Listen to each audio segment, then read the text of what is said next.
E aí, galerinha do sexto ano, que saudade de você! Vamos lá, iremos dar continuidade no conteúdo, página 19. Observe como a história é composta de etapas distintas: situação inicial ou apresentação. Neste momento inicial da narrativa, o personagem Cebolinha está brincando de se equilibrar no meio-fio. O leitor identifica um dos personagens, o espaço, a rua. Olha lá, primeiro quadrinho.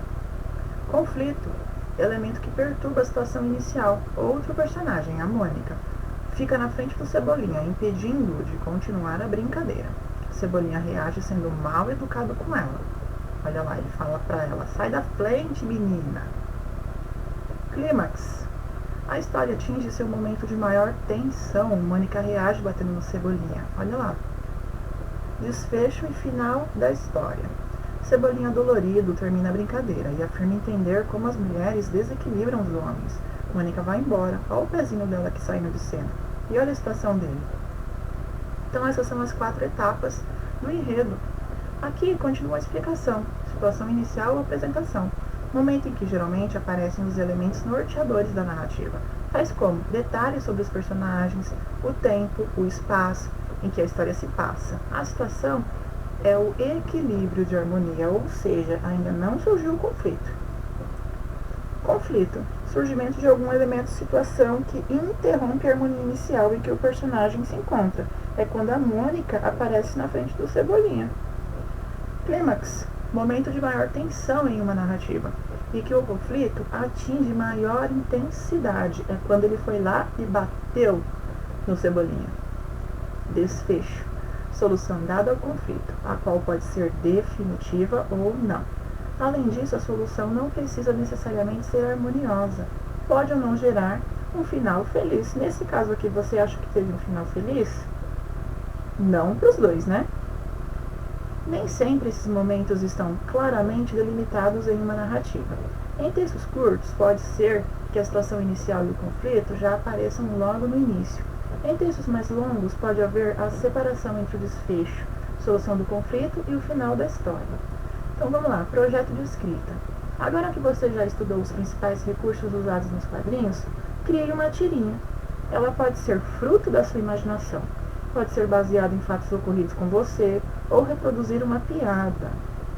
Prontas as histórias, elas devem ser reunidas e grampeadas juntas, formando uma revista que poderá ser lida por todos. Preparação. Reúna-se com um colega para a elaboração da tirinha. Poxa vida, como vamos conseguir? 16. Juntos, selecionem o material necessário.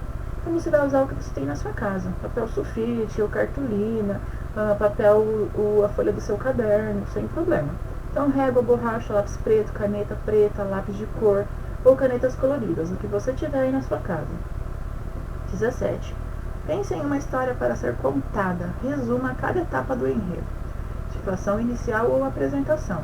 Então, você vai colocar aqui um resumo de como que vai ser a sua história em quadrinho.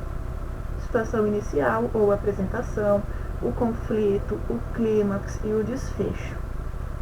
18. Em que lugar ocorrem as ações dos personagens? Então, aonde vai acontecer a sua história? Você vai colocar aqui, o lugar. 19. Quais são os personagens? Então, quem que vai aparecer? Registre o nome deles e a principal característica de cada um. Então, serão quantos? 1, 2, 3. Quem vai participar? Você vai registrar aqui na 19. O nome e as características aqui na 19. 20. Determine em quantos quadrinhos a sua história será contada. Será 4 quadrinhos? 5, 6, 8? Não sei, é você que vai escolher, tá bom? Vamos lá, 21. Produção. Planejada a história é o momento de produzi-la. Dividam a folha em quadrinhos e façam um croque. Isto é, a lápis, rabisquem os desenhos, quadro a quadro, reservando espaço para diálogos e legendas. Então, nada mais é que um rascunho. 22. Definam traços e cores. Como será o estilo dos desenhos? As cores usadas serão fortes ou suaves? É hora de fazer essas escolhas. 23. Quanto à linguagem, ela deve ser adequada às características dos personagens e às situações retratadas na tirinha. 24. Fiquem atentos. Os textos escritos devem estar bem legíveis e não podem ficar sobrepostos aos personagens. Então você vai fazer o seu desenho e você vai colocar um quadrinho, um balãozinho da fala dele. Não faça nada amontoado, porque você vai tirar foto e vai mandar para mim. E pode, se você fizer amontoado, eu não vou conseguir enxergar. Avaliação e reescrita. 25. Releia o texto e verifique se atende os aspectos apontados nas orientações anteriores. Então isso aqui também são orientações, também vai te ajudar. Após a leitura da história, é possível identificar as etapas do enredo? Dá para perceber onde é a situação inicial, o conflito, o clímax e desfecho? Você vai responder. O cenário em que os personagens estão inseridos é facilmente reconhecido?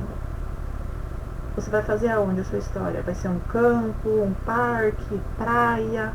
A gente precisa reconhecer o cenário. As características dos personagens são facilmente identificadas? Você consegue mostrar, através do seu desenho, que o seu personagem, por exemplo, seja alto, baixo, gordinho, magrinho, careca, cabeludo? É isso. Os formatos dos balões são adequados às ações dos personagens? Então você pode escolher nuvenzinha, um balãozinho mesmo, ou um quadradinho indicando a setinha para a fala do personagem. Os textos verbais ficaram legíveis? Então a parte escrita, não, cuidado para não fazer tudo amontoado, porque senão eu não vou conseguir enxergar. Linhas cinéticas foram desenhadas para sugerir o movimento dos personagens quando necessário? Então lembra daquela lição do bico da galinha, que tinha as linhas indicando o cacarejo da galinha? É isso, linhas cinéticas, dá movimento para o seu personagem. Foi entregada a pontuação expressiva, especialmente ponto de interrogação para as perguntas, exclamação para espanto e reticências para dar continuidade, por exemplo? Não esqueça também o ponto final, o final da história. 26. Faça um acabamento contornando os traços a lápis ou caneta preta. Essa fase inclui também a reescrita dos textos, já revisados nos balões e nas legendas.